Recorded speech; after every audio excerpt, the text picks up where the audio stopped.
आपकी क्या होनी चाहिए रणनीति निफ्टी और निफ्टी बैंक में, क्योंकि रिलायंस के रिएक्शन से शायद हो सकता है निफ्टी को भी एक बूस्ट जरूर मिले, तो ये समझ लेते हैं। पर आइए उससे पहले डिम्पी को जोड़ेंगे। Dimpy, good morning. Nifty bank Nifty पे तो डिम्पी बात करेंगे ही, पर उससे पहले एफआईएस डीआईएस की पोजिशनिंग कैसी है डिम्पी, ये बताइए, क्योंकि एफआईएस की बिकवाली तो रुकने का नाम ही नहीं ले रही है। यही एक सबसे बड़ी प्रॉब्लम है सृष्टि कि एफआईएस की बिकवाली नहीं रुक रही है और आपके पास फॉलोअप बाइंग नहीं आ रही है। ये बात हमने कई बार आपको एग्जाम्पल के ज़रिए भी बात रखी आपके सामने, और फिर से वही रिपीट कर देता हूँ कि जब भी आप ऊपर जाने को होते हैं आप अपनी हिम्मत करके 2 कदम चलते तो हैं, लेकिन फिर आपको साथ चाहिए होता है, वो आपका हाथ नहीं पकड़ रहा। वो कौन आदमी है जो आपका हाथ पकड़ के आपको ऊपर नहीं खींच रहा? उसका नाम है एफआईएस। एफआईएस इस समय मार्केट की सबसे मेजर प्रॉब्लम में से एक है। अगर आप मेरे से बोलेंगे कि अर्निंग्स मेजर प्रॉब्लम है तो बोलूँगा नहीं, क्योंकि एक क्वार्टर के अंदर फिर से ठीक हो सकती हैं या आपकी गाइडेंस से ठीक हो सकती हैं। जैसे एग्जांपल के लिए मैं टीसीएस का नंबर लूँ तो टीसीएस के नंबर इस बार के क्वार्टर के अच्छे नहीं थे, बट गाइडेंस अच्छी आई तो मार्केट ने रिस्पेक्ट किया।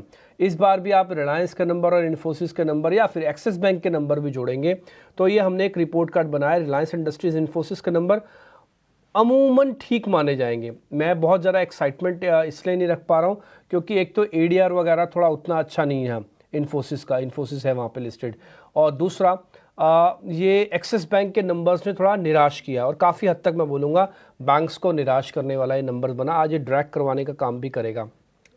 ये मैं इन नंबर्स की बात इसलिए साथ में जोड़ रहा हूँ एफआईएस के, क्योंकि इन्हीं नंबर्स पे तो एफआईएस पैसा लगाते हैं।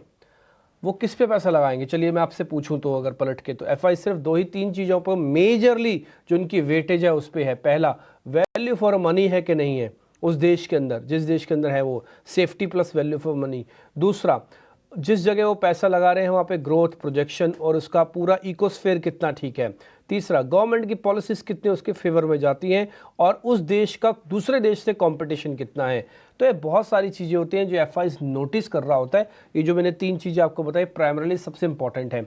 अब आप ये देखो अर्निंग्स में, मैं ये तो नहीं कह रहा कि ख़राब आई हैं, मैं ये कह रहा हूँ कि अर्निंग्स पता नहीं क्यों नहीं लेयर कर पा रही हैं, एफआईएस को नहीं आ पा रही हैं। दूसरा, थोड़ा मेरे को लगता है कि एफआईएस को अभी शायद थोड़ा वेट एंड वॉच करना पड़ेगा। वो इसलिए भी क्योंकि सिर्फ ये हमारे देश की प्रॉब्लम नहीं है। अगर आप इमर्जिंग कंट्रीज़ का डाटा उठा के देखेंगे तो टिपिकली ज़्यादातर देशों से उन्होंने अपने आप को आउटफ्लोज में डाला है, यानी कि नेट का नंबर आप चेक करेंगे तो टिपिकली आउटफ्लो दिखेगा। थोड़ा सेफ जोन में गए हुए हैं, शायद डोनाल्ड ट्रंप की ताजपोशी का वेट हो रहा है, उसके बाद वो स्टांस क्या लेते हैं, टैरिफ के रुख क्या बनते हैं, जिस पे कितना ज़्यादा टैरिफ, किस पे कितना कम टैरिफ, यूएस के साथ उनके रिलेशंस, ये बहुत हद तक का मैटर करेगा। और मेरे को लगता है कि एक नया फेज़ डोनाल्ड ट्रंप के साथ शुरू होगा जिसमें फिर से लॉबिंग होगी, एक तरफ रशिया एक तरफ यूएस, और हो सकता है रशिया और यूएस एक साथ भी हो जाएं क्योंकि उन्होंने कहा था मैं वॉर रुकवा दूंगा। देखते हैं आगे चल के क्या होता है। बट हाँ, एफआईएस की होल्डिंग जो आपने मेरे से पूछी, देखिए उसमें कोई मेजर चेंजेस नहीं है, 15-16% के आसपास है। और अभी आप एफआईएस का नंबर दिखा भी रहे थे, एक बार ज़रा वापस से दिखाइएगा स्क्रीन पर, तो फिर से उनकी तरफ एक बड़ी बिकवाली हुई है। देखिए ये बिकवाली होती रहेगी ना तो आपकी एक और प्रॉब्लम भी रेज हो रही है, वो है डॉलर रुपी इक्वेशंस। बहुत सारे लोग इसको उस हिसाब से नहीं समझ रहे हैं, बट ये बात समझ लीजिए, हम एक इम्पोर्ट ओरिएंटेड कंट्री है, एक्सपोर्ट ओरिएंटेड कंट्री नहीं है। हमारे पास डॉलर ज़्यादा स्ट्रांग नहीं होना चाहिए रुपये से, रुपया वीक नहीं होना चाहिए। और आपके पास पैसा लाने के 2 मेन कारण होते हैं या मेन रास्ते होते हैं। पहला एफडीआई, दूसरा एफआईआई, यानी कि तो फॉरेन डायरेक्ट इन्वेस्टमेंट कर दो या फॉरेन इंस्टीट्यूशनल इन्वेस्टमेंट्स कर दो। डायरेक्ट इन्वेस्टमेंट्स का भी नंबर उतना अच्छा नहीं है। अभी कल ही मेरे सहयोगी मेरे से बता रहे थे कि सरकार कुछ एफडीआई को 100% कर देगी, शायद कुछ एक सेगमेंट में। मजबूरी है, डॉलर्स आपको लेके आना आपके लिए मजबूरी हो रहा है। दूसरे इंपॉर्टेंट पॉइंट, एफआईएस कैसे आएगा? जैसे मेरे को अभिषेक ने 6-7 दिन पहले पूछा था तो मैंने उस क्वेश्चन का यही जवाब दिया था कि जिस जगह पे वो सबसे बढ़िया बैटिंग करते थे वो पिच थोड़ी ख़राब हो गई है। वो पिच थी एफ&ओ की, उसमें रेगुलेशंस डाले गए। दूसरा, गवर्नमेंट की, कल अगर आप ध्यान से सुनते होंगे तो आपने एक एनालिस्ट को सुना होगा जिनका नाम था आशीष सोमैया, तो वो बात टैक्सेशन के ऊपर बोल के गए और उन्होंने बहुत बारीक सी एक बात बोली कि आप ओवर टैक्सेशन मत करो। समीर अरोड़ा का भी कल यही कहना था कि आप HDFC को भी बता रहे हो कि आप इतना बैलेंस रख लो, आप ऐसे कर लो, ऐसे करो। ये ओवर रेगुलेशन है। ठीक है, आप चाहते हो कि आपका देश बैंक्स ठीक रहे, बट इतना भी मत करो, थोड़ी सी तो फ्रीडम दो। तो ये सब चीज़ें ना धीरे धीरे करके नोटिस होती हैं। हम क्योंकि रोज़ बैठते हैं सृष्टि स्क्रीन पर आप और हम देखते रहते हैं, तो इसलिए होता क्या है कि हम रोज़ की कैलकुलेशंस में फंसे हुए हैं। लेकिन अगर आप एक घटनाक्रम को देखोगे ना, तो उसका इम्पैक्ट काफ़ी दिनों तक चलता है। टिपिकली हम तो आते हैं और भूल आ जाते हैं, क्योंकि हर रोज़ नित्य नवीन है हमारे सामने, तो नया डाटा कुछ ना कुछ आ ही जाता है। अब मैं आता हूँ होल्डिंग्स पे। तो एफआईज की होल्डिंग में कोई मेजर चेंजेस नहीं है, 15-16% है। एक और चीज़ भी मैंने आपको याद दिलाई होगी, अगर आप ध्यान से सुन रहे होंगे इस बात को, कि रिटेल ने खचाखच माल भर रखा है और अभी भी ओपन इंटरेस्ट कम नहीं हुआ। कल भी आप देखें, अच्छा किया प्रोड्यूसर साहब ने दिखा दिया, आप देखो माइनस का फिगर 0.26 आया। ठीक है, ऐसे बैंक निफ्टी में भी आप चेक करोगे तो उल्टा वहाँ तो शायद प्लस होगा। तो कहने का मेरे मतलब ये है कि अभी भी आपको वो सब चीज़ों की रिक्वायरमेंट है जो बात पुल बैक के लिए चाहिए। एक और चीज़ मैं थोड़ा सा बोलना चाहूँगा इस पे ही, लेवल्स की भी इंपॉर्टेंस है, और लेवल्स मैं भी आपके सामने रखूँगा, बट एफआईज की चिंता मेरे को खाई जा रही है। और मैं बोलूँगा आपके पास ना ट्रिगर्स भी कम होते जा रहे हैं, जैसे जैसे दिन बीतते जा रहे हैं मार्केट का हौसला कमज़ोर हो रहा है। अब आपको मैं इसका एक छोटा सा एग्जांपल दिखाता हूँ। जैसे मार्केट थोड़ा ऊपर जाता है, लोगों का पहला पॉइंट क्या होता है, क्या मेरे रेट आ गए, क्या मैं निकल जाऊं। वो ये नहीं सोचते कि मेरे रेट आ गए, अब मेरा प्रॉफिट बनना शुरू होगा, अब मेरे को रुकना चाहिए। वो कह रहे हैं कि मेरे रेट आ गए और मैं निकल जाऊं। ये जब भावना, ये मनोस्थिति जब आ जाती है ना, इसका मतलब यह है कि आपको कॉन्फिडेंस नहीं है, और एक कॉन्फिडेंस बड़े प्लेयरों के ना होने की वजह से है। मैं थोड़ा रिक्वेस्ट भी करूंगा इस बार देश के एफएम से कि प्लीज़ इस मैटर को थोड़ा गंभीरता से देखा जाए। रिटेल बहुत परेशान होता है, बड़े इंस्टीट्यूशनल प्लेयर्स की जो भी मूवमेंट होती है रिटेल को झीली नहीं जाती। हालांकि उसका तरीका होता है एसआईपी, बट फिर भी एक दिल तो दुखता सबका ही है ना। आप भले एसआईपी से पैसे डाल रहे हो, आपका पोर्टफोलियो नीचे चला जाएगा, क्या आपको दुख नहीं होगा? क्या आप बताओ, आपको दुख नहीं होगा? होगा ना। तो इसलिए थोड़ा सा रिक्वेस्ट भी है, और मैं एक्सपेक्ट भी करता हूं कि कुछ ना कुछ अच्छा आएगा। मेरे को इन दोनों नंबर से कोई बहुत ज़्यादा एक्साइटमेंट नहीं मिली। मैं कल ये टेक अवे लेके गया था कि दोनों नंबर मेरे बहुत काम आएंगे, उतने काम नहीं आएंगे, ये भी मैं बोल देता हूँ। ठीक है, तो एफआईज की बिकवाली लगातार दर्द दे रही है, और वो दर्द डिम्पी के शब्दों में, अल्फाजों में भी आपको दिख रहे हैं जो कमेंट्री है, और कहीं ना कहीं ये वो दर्द है जो आपको फील हो रहा है बाजार में, और लगातार उससे निजात नहीं मिल पा रही है। लेकिन 3 दिन की लगातार तेजी हो गई है। 2 दिन तो छोटी छोटी, कल थोड़ी सी हमने देखा कि एक्साइटमेंट थी, करीब 100 अंकों के आसपास की तेजी हमने निफ्टी में देखी, और निफ्टी बैंक की बात करें तो 550 अंकों के आसपास की मजबूती रही। आज अब चूंकि नंबर्स के साथ साथ ये ग्लोबल क्यूज भी हैं, गिफ्ट निफ्टी संकेत दे रहा है कि 50-55 अंक नीचे खुलेंगे, और इन्फोसिस के एडीआर में 5.5% गिरावट आई है। हालांकि देखते हैं कि एडीआर के हिसाब से खुलते हैं या फिर उससे बेहतर प्रदर्शन रहता है, लेकिन नंबर का इंपैक्ट रहेगा। फिर निफ्टी में आज करना क्या है? मान लीजिए कि आज यही 50-55 अंक अगर नरम खोलें, क्या बाय ऑन डिप्स मौके होंगे, या फिर एक बार बाजार खुलने के बाद देखते हैं कि रिलायंस का, एचडीएफसी बैंक का, इन्फोसिस का, क्योंकि वेटेज के लिहाज से ये तीनों बड़े हैं, उसके बाद कोई पोजीशन लें? देखिए, जो बात पे चला जाऊं तो वो तो ये कह रहे हैं कि नंबर्स को ठीक है। मेरा भी अपना मानना है कि नंबर्स खराब नहीं हैं, उतने खराब नहीं है जितने बोले जा रहे हैं, जितना एडीआर का रिएक्शन हो रहा है। दूसरा पॉइंट, अगर आप एडीआर को उसके सामने रख दो तो मेरे को लगता है कि शायद उसको उतने गंभीरता से नहीं लेना चाहिए। मैं सिर्फ इन्फोसिस की बात बोल रहा हूँ, रिलायंस की नहीं। तो ये इन्फोसिस के अंदर तो मेरे को लग रहा है कि कोई बहुत बड़ा डैमेज एक किस्म से हम शायद नहीं देंगे, क्योंकि वो कल ऑलरेडी डेज लो पे भी जाके बंद हुआ है। आते हैं रिलायंस के नंबर पे। मेरे को भी रिलायंस के नंबर में जो उसका टेलीकॉम वाला डिवीज़न है, जो मेरे सहयोगी वरुण भी आपको बता के गए थे कि बढ़िया जाएगा, वो डिवीज़न मेरे को ठीक लगा। आरपू करीब करीब, अब आप ये देखो कि 200 के पार हो गए, तो आप ये सोचो कि 200 तो आपको चाहिए थे ना, वो आ गए। और ये कंपनी अभी भी रिलायंस इंडस्ट्रीज़ के अंदर ही है, ये डीमर्ज एंटिटी नहीं है, और डीमर्ज का बेनिफिट सबसे बड़ा रिलायंस इंडस्ट्रीज़ के अंदर मिलेगा। 3-4 बड़े धंधे, और जिसको लेके बोला जा रहा है कि सेल्स की कमी है, ये बात तो हम 4 दिन पहले आपको टेक्निकली प्रूव भी कर चुके हैं कि ना केवल HUL, ITC, Nestle, Britannia, Trent, ये सब जो कंजम्पशन वाले प्लेयर्स हैं, ये सब स्लो डाउन से जूझ रहे हैं। इस बार के बजट में इसी स्लो डाउन को तो एड्रेस होने की बात हो रही है कि आप इन्फ्लेशनरी प्रेशर को या तो कम कर दो, या तो डिस्क्रिशनरी इनकम को बढ़ा दो। तो उसके अब आप देखो, अब कहने को तो क्या जी रिलायंस के नंबर, अरे रिलायंस के नंबर तो रिलायंस में 6 धंधे हैं बॉस, उसमें क्या अच्छा है क्या बुरा है, सबकी कैलकुलेशंस अलग अलग चल रही है। तो मेरे हिसाब से ये 2 नंबर बहुत एक्साइटमेंट मार्केट के अंदर अभी नहीं लेके आ पाएंगे, जिसकी बहुत सख्त रिक्वायरमेंट थी। फिर भी मैं इन दोनों ही नंबर्स आने के बाद मैं इन पे नेगेटिव नहीं हूँ। आपको मैं बताता हूँ, मेरे को रिलायंस इंडस्ट्रीज, इन्फोसिस बहुत ज़्यादा प्रॉब्लम मार्केट के अंदर क्रिएट करते हुए नहीं दिखेंगे। मेरी थोड़ी सी प्रॉब्लम आई एक्सिस बैंक के नंबर्स देखने पे, जहाँ पे प्रोविजनिंग बहुत बड़ी है। अब अगर आप नंबर गौर से पढ़ोगे तो आपको दिख जाएगा उसकी प्रोविजनिंग का नंबर काफ़ी बढ़कर आया है। बट एनी हाउ, अब मैं सीधा रिलायंस पे निफ्टी पे आ जाता हूँ, क्योंकि आपका क्वेश्चन सॉर्ट ऑफ निफ्टी पे भी जुड़ा हुआ था। तो निफ्टी के अंदर अगर आप चेक करेंगे ना, तो आपको यही चीज़ बार बार दिखेगी प्रॉब्लम, कि भाई फोर्स नहीं आ रही है, फोर्स नहीं आ रही। और ये बात हमने आपको कई बार नोटिस भी कराया अभिषेक जी, कि भाई देखो, जब तक 23,700 नहीं आओगे तब तक आपका खतरे के बादल आपसे टले हुए नहीं हैं।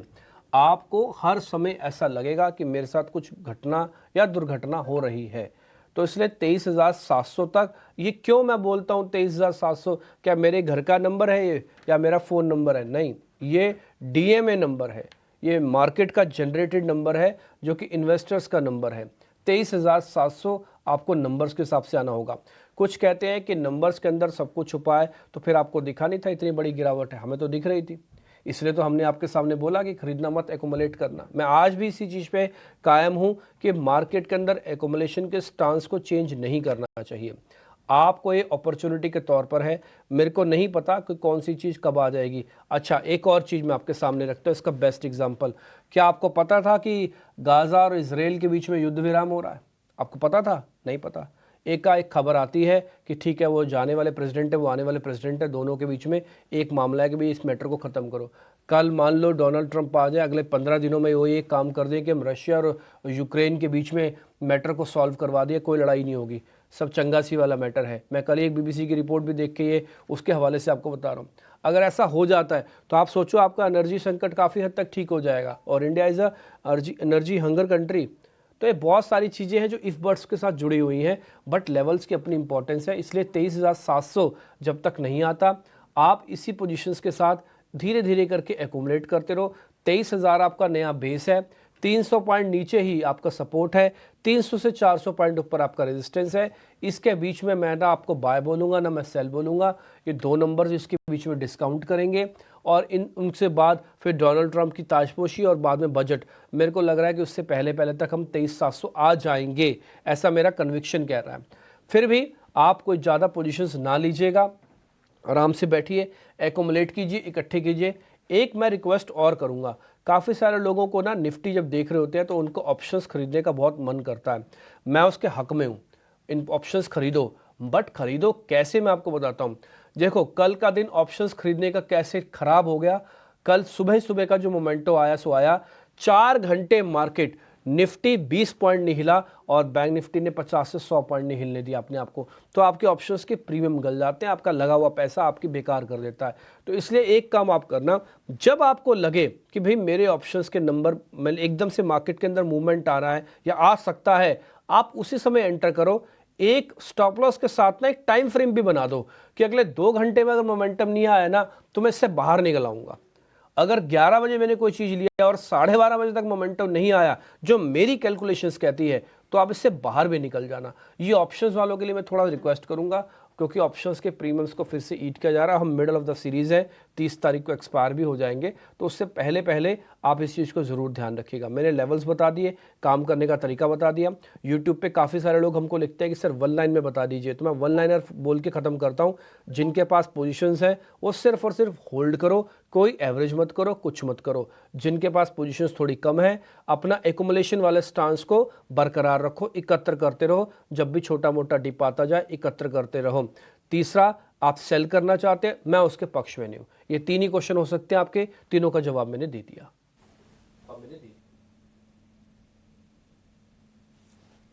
ऑलराइट, तो ये हो गई चर्चा निफ्टी 50 की। पर डिम्पी, निफ्टी बैंक में क्या करे, वहाँ पे भी काफ़ी वॉलेटिलिटी देखने को मिल रही है, पर कर भी जो है हमने एक अच्छी क्लोजिंग दी है। इस तेज़ी को किस तरीके से रीड करे डिम्पी? देखिए निफ्टी बैंक के अंदर कल जो तेज़ी आई है, मैं उससे बहुत ज़्यादा सेटिस्फाइड नहीं था, क्योंकि आपके पास इतने बढ़िया बढ़िया मौके थे, आप चाहे तो इसके अंदर बहुत अच्छे से ट्रेड भी ले सकते थे और अच्छा काम भी कर सकते थे। अच्छा, इन बेचारों इंडेक्स की भी क्या गलती, ये कैसे अपने मुंह से बोले, तो थोड़ा बेजुबान जैसे हो गए हैं, तो ये कैसे बोले आपके सामने, लेकिन फिर भी इनके पास बोलने की कला है, सुनने वाले के पास कान होने चाहिए बस। तो इसमें जो ओपन इंटरेस्ट वाला फैक्टर है ना सृष्टि, वो बहुत इंपॉर्टेंट है, और मैं कई बार आपको नोटिस भी करा चुका हूँ कि ओपन इंटरेस्ट जब तक कम नहीं होगा, बैगेज आप कम नहीं करोगे, तब तक सिस्टम में से बहुत अच्छी सी चीज़ें आप चला नहीं पाओगे। मैंने कल इसका एक बेस्ट एग्जाम्पल आपको दिया था। आप बहुत अच्छा खाना बनाया आपने, मैंने उठा के सिर्फ एक अंदर 2 चम्मच मिर्च डाल दी, सिर्फ 2 चम्मच, और कुछ भी नहीं आपके पूरे खाने के अंदर, तो आपका पूरी करी हुई मेहनत सारी खराब हो गई। ऐसे ही सिस्टम में एक्सेस शॉर्ट है, इस एक्सेस शॉर्ट का क्या करें, इस एक्सेस शॉर्ट को कवर कराओ, जिसका एक वर्ड होता है शॉर्ट की कवरिंग। इस शॉर्ट की कवरिंग से क्या होगा, ये एक्सेस मिर्च डली हुई है, ये बाहर निकल जाएगी, खाना अपने आप अच्छा हो जाएगा। आपने क्या किया, सिर्फ यही एक्सेस शॉर्ट से प्रॉब्लम हो रही है सिस्टम में। जब तक ये एक्सेस शॉर्ट सिस्टम से बाहर नहीं जाएगा तब तक प्रॉब्लम रहेगी। ये चेक कैसे होगा सर कि मिर्ची बार बार निकल रही है या शॉर्ट्स वाले सिस्टम से निकल रही है, तो उसको चेक करने का तरीका ओपन इंटरेस्ट और चेंज इन ओपन इंटरेस्ट है। आप ओपन इंटरेस्ट को देखेंगे वो घटेगा, क्योंकि change in open interest minus में गया है, और ये 1.5 लाख से ज़्यादा कॉन्ट्रैक्ट अभी भी निफ्टी पे खड़े हैं, और बैंक निफ्टी पे 5-5.25 लाख से ज़्यादा के कॉन्ट्रैक्ट खड़े हैं। कम से कम 20-20 हज़ार कॉन्ट्रैक्ट्स कम होने चाहिए। कॉन्ट्रैक्ट कहने का मतलब लॉट है ना, तो कम से कम 20-25 हज़ार लॉट कम हो और बाजार उस पर रिएक्शन दे के थोड़ा ऊपर आए। उससे 2 फायदे होंगे, एक तो कन्विक्शन जगेगा, दूसरा थोड़ी पोजीशन लाइट होगी। लाइट पोजीशन होगी, आप कोई भी एक्सपेरिमेंट कर पाएंगे, चल भी पाएंगे। तो ये बैंक निफ्टी का पॉइंट है। दूसरा, बैंक निफ्टी के साथ एक अच्छी चीज़ भी मैं आपको बता देता हूँ, इसका पुट कॉल रेशो उतना महंगा नहीं है, आप चाहें तो इसके अंदर एकोमोलेशन अभी भी कर सकते हैं। एक और पॉइंट, बैंक निफ्टी का जो 200 दिनों का एवरेज है वो है 50,700 का, और अभी हम बंद हुए हैं 49,200 पे है, तो अभी भी इसके पास काफ़ी बड़ा स्पेस है 200 दिनों की एवरेज पे पहुंचने के लिए। ठीक है, जैसे मैं एग्जांपल से आपको एक बात बताता हूँ, आप एक खड्डे में गिर गए, बहुत गहरे खड्डे में हो, मैंने आवाज़ लगाई, सुन रहे हो, मेरी आवाज़ आ रही है आपको, आपने बोला हाँ आ रही है, तो मैं उस आवाज़ से आइडिया लगा सकता हूँ कि आप बहुत ज़्यादा डीप गिरे हुए हैं कि बहुत ऊपर तक हैं थोड़े। तो अगर ऊपर तक है ना, बोलता हूँ भाई कैसे ना कैसे पकड़ पकड़ के ऊपर आ जाओ, हम आपका हाथ खींच लेंगे। अगर आप बहुत ज़्यादा डीप गिरो तो मेरे को रस्सी डालनी पड़ेगी आपको खींचने के लिए। एग्जैक्टली 200 दिनों की एवरेज से हम थोड़ा डीप गिरे हुए हैं, हमको थोड़ी रस्सी डालनी पड़ेगी ऊपर खींचने के लिए अपने आप को। ये रस्सी क्या है, ये रस्सी अर्निंग्स है, ये रस्सी बजट है, ये रस्सी डोनाल्ड ट्रंप की रस्सी, ये सब रस्सी डाल के आपको ऊपर खींचे, आप आ जाओगे, फिर अपने आप चलने लगोगे। बस यही थोड़ा सा मिस हो रहा है, ये फोर्स की कमी है। मैंने आपको एग्जाम्पल के ज़रिए समझा दिया, और इससे बेहतर तरीके से शायद मैं आपको बता पाऊँ। मैं टीचर रहा हूँ इसलिए, और टीचर हूँ अभी भी, तो इसलिए मैं सारी चीज़ें एग्जाम्पल के ज़रिए बताता हूँ, तो स्टूडेंट्स को बहुत अच्छे से समझ में आती है। उम्मीद करता हूँ। एक और पॉइंट, हम आपके सामने कम से कम 10 से 15 मिनट में बोलता हूँ निफ्टी, बैंक निफ्टी और मार्केट की सारी चीज़ों पे। अगर आपको कहीं भी ऐसा लगे कि आपको और फाइन ट्यून करने की ज़रूरत है, हमें और डाटा स्पेसिफिक होने की ज़रूरत है, हमें और ठीक होने की ज़रूरत है, तो मैं इसको वेलकम नोट के ज़रिए लिखूंगा। आप चाहें मेरे को या मेरी पूरी टीम को, किसी को भी ट्विटर हैंडल पे लिख के भी भेज सकते हैं कि नहीं डिम्पी जी से बोलिएगा ये ठीक कर दे, या ये हमको दिया करें, या ये भी हमको दे। मेरी पूरी कोशिश होगी कि सारा का सारा डाटा समग्रता से आपके सामने रखें। अगर कोई गलती हो रही है तो हमें ठीक करने में कोई गुरेज नहीं है।